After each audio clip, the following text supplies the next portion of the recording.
कल हमसे एक मैया ने पूछा, बोले सब जगह स्त्रियों को ही क्यों समझाया जाता है, पुरुषों को क्यों नहीं समझाते? मानस जी में भी गोस्वामी जी भी स्त्रियों को ही समझाते हैं। बोले मंच पर कई वक्तागण हैं, वो यही बताते रहते हैं बहुओं को कैसे रहना चाहिए, बेटियों को कैसे रहना चाहिए, लड़कियों को कैसे रहना चाहिए। कभी महाराज जी किसी बेटा को क्यों नहीं समझाया जाता, किसी जमाई को क्यों नहीं समझाया जाता, किसी पिता को क्यों नहीं समझाया जाता? हम ही लोग क्यों समझने को बने? तो हमने यथामति यथा योग्य को उत्तर दिया।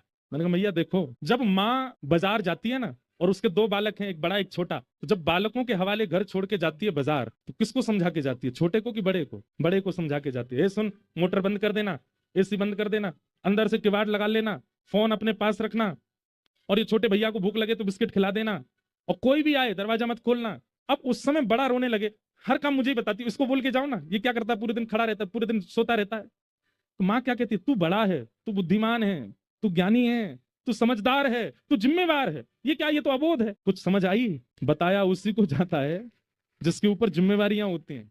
हमारी प्रार्थना वुमेन एम्पावरमेंट वाले, इतना ज्यादा ऐसे मत किया करो कि सब चीज हमें क्यों समझाते। अरे भाई, जिसके ऊपर जिम्मेवारी होती है समझाया उसी को जाता है। जो संभाल सकता है उसी को ही जिम्मेदारियां दी जाती हैं। एक माँ, एक महिला पूरे घर को संभालने की जिम्मेवारी रख सकती है। घर के बाहर तो कई बार मित्र भी शत्रु हो जाते हैं, पर घर के अंदर का यदि शत्रु हो जाए ना, तो आपको कोई नहीं बचा सकता। और घर के अंदर का सारा कार्यभार केवल माँ के हाथ में होता है।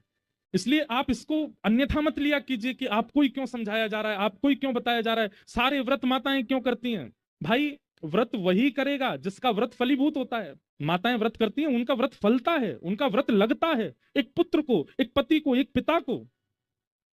प्राचीन काल में जब फोन नहीं थे, पत्र नहीं होते थे, और उस समय यदि पति चार धाम यात्रा पर जाता था, तो ऐसा हमने सुना है कि पूरे गांव के लोग रोते हुए विदा करते थे। क्यों? चार धाम यात्रा पर जा, पता नहीं वापस आएगा कि नहीं, फोन तो है नहीं, संपर्क तो होगा नहीं। पत्नी क्या करती थी? बोले पत्नी जितने दिन तक वो वापस नहीं आता था, रोज व्रत करती थी, दिया जला करके बैठ जाती थी।